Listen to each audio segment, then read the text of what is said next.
Previously on... Yeah, not so good. Never thought I'd be having a license plate emergency on the road. But delete's attached, and it'll get me home. And now, the conclusion.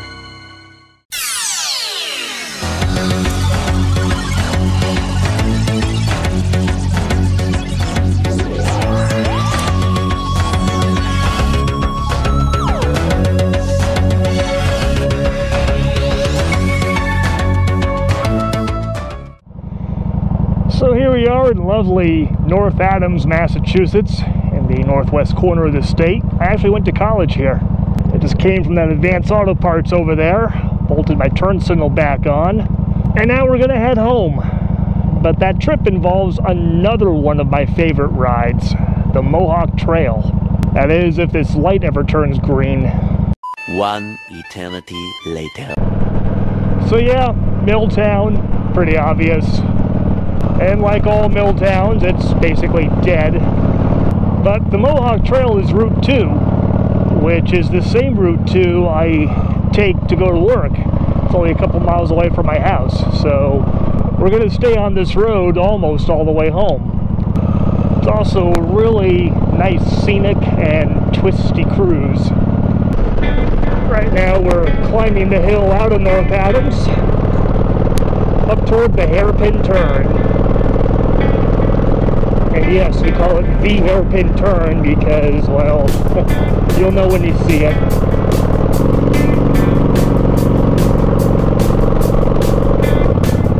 Hairpin turn.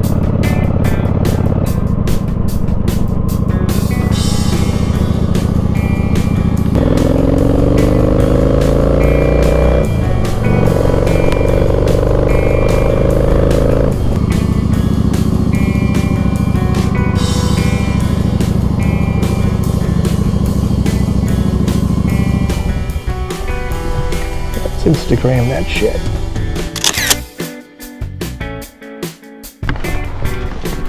Pretty view.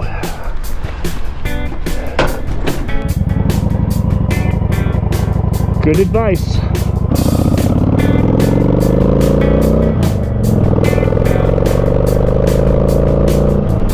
We're now entering the most inappropriately named town in Massachusetts, Florida.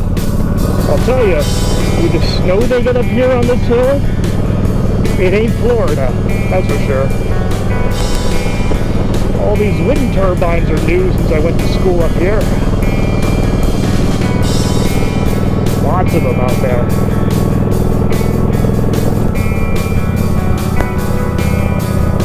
Oh, I'm going off the edge of the earth! Oh wait, no I'm not. Oh no, a deer's running out in front of me! Oh wait, no.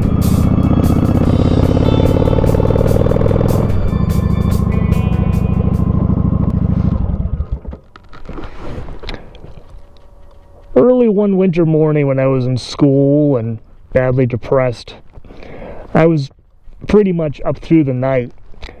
And then I saw the sun was starting to come up, because when you're going through depression, you lose all sense of time, and your sleep schedule pretty much doesn't exist. So, since it was starting to get light out, I hopped in my car and figured I'd take a drive up here. Right there, actually, is where I parked. And it was the middle of winter, so these hills were all covered in snow. And then I watched the sunrise right over there. It's one of the most beautiful things I've ever seen in my life. The sight of that literally brought me to tears. And I'm not one to cry very easily, but it's as though the entire hillside, the whole valley down there, and all these hills were lighting up just for me. Kind of showing me there's a light at the end of the tunnel. So, I have a very fond memory of this spot. Alright, enough sentimental shit. Let's ride. That was the right idea.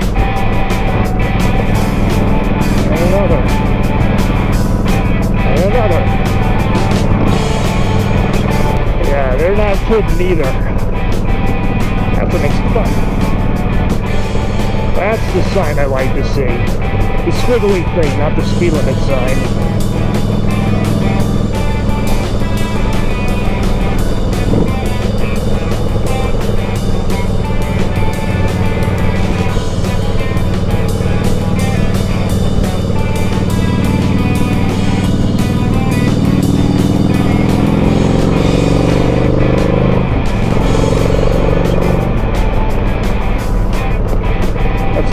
river down there. Bear crossing. They're not kidding about that either. I camped out in this area, below by the campground a little later, and they had a bear-proof locker for any food we had that we were supposed to put it in so that the bears wouldn't get at it or claw down our tents or anything. It's a very real concern.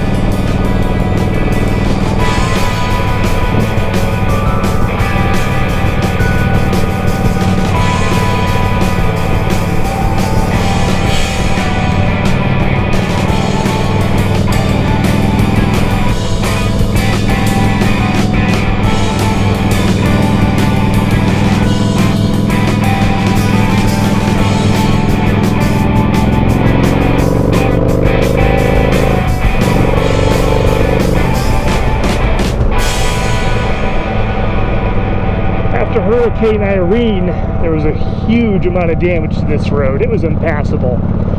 You can see all the new construction here. These gray rocks aren't natural to this area. They were trucked in to basically rebuild the road. It was closed between here and, well, a few towns toward where we're going. There was so much runoff after Hurricane Irene that these rivers and streams couldn't handle it, literally. The outer banks washed out and took the road with it. It wears down the cliff tops, the mountains, the whole of the world. Water always wins, come on. The more brownish rocks like you see over here are the natural rocks in this area. Those areas weren't affected so much. Usually they're the more straight sections of the river. But over there, you can see the huge amount of erosion damage, and this is several years later.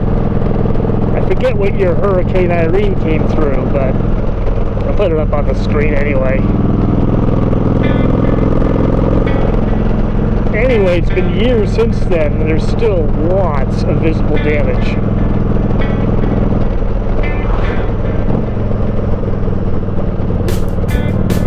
And this area didn't get hit nearly as bad as Vermont.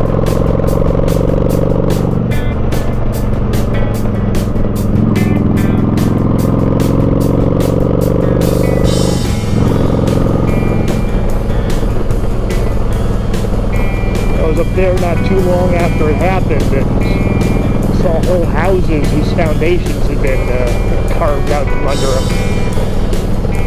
There's the entrance to the campground. Mohawk Trail State Forest. I tell you, it was pretty special getting up in the morning, hopping on the bike, and immediately launching straight into this. Itty bitty cabins. Put the top down. What's the point of having a Miata if you don't put the top down on a day like today? Yeah, not much snow left. Guess nobody's going skiing now. We're rolling into the town of Charlemont now. Blink and you miss it. Lots of kayaking available though. Worst chili dog I ever had was there.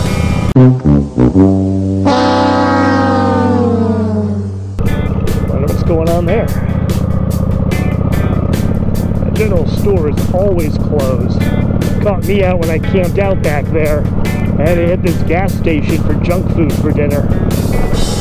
Hello, rider. Later in the year, you'll see a ton of kayakers out there. Oh, see? Kayakers out there already. It's a good day for it, nice and warm.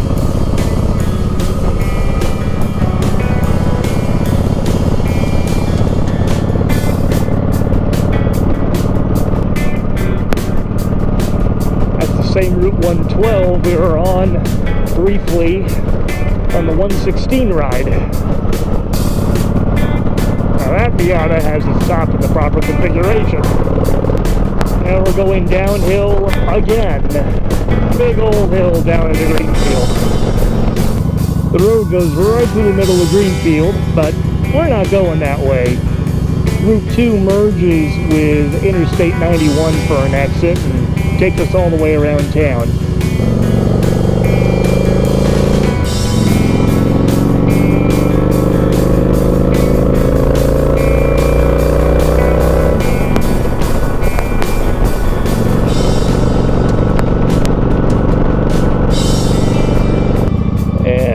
cruising mode. Look, a wagon wheel. Look, a wagon wheel! What the hell is your problem? I just smoked a whole bunch of crack! Here's the French King Bridge. Posted an Instagram picture from here the other day. Doesn't look like much there. Over there, wow. Pretty. Don't let you stop on the bridge, and I don't feel like taking a walk, so you'll have to settle for the screenshot. They call this the Mohawk Trail because allegedly the Mohawk tribe used this as, well, their trail for travel and trade and all that good stuff. And it would make good sense that they'd go alongside a river like this. Easy to navigate in the days before GPS and iPhones and, well, maps and anything like that. And then over hundreds of years, it evolved into this. The town of Irving. The 142nd fastest gun in the West. Irving. Funny thing about the paper mill, when I was going to school out in North Adams, Route 2 literally went right around the paper mill. I mean, there's the mill right there. It was down there. They set the paper mill right in the middle of the highway. All of this that we're on right now doesn't exist. But after I went to school, someone had the great idea that maybe it wasn't such a great idea having a paper mill in the middle of a state highway. So they built this. And now we're looping around the mill with 50 miles an hour. No stops, no waiting. In fact, over there, that driveway is the old Route 2. Oh, here comes an ice cream.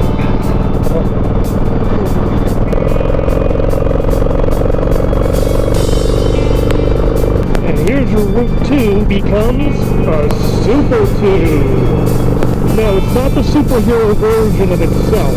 Believe it or not, from here on in, this is a limited access highway with exits and shit. But it's still a 2-lane undivided highway. It's also one of the more dangerous stretches of road in the state as a result. We're cooking right along, but you get people going through here at like 40 or 45 when the speed limit's 55, and people want to be going 70. So they'll take them chances and pass when they're not supposed to. They've done stuff like make the double yellow line a rumble strip. Of course, it went away just as I said that. They have signs telling you to turn your headlights on at all times, which is useless in this day and age where most cars have daytime running lights, so you can't really tell the difference anyway.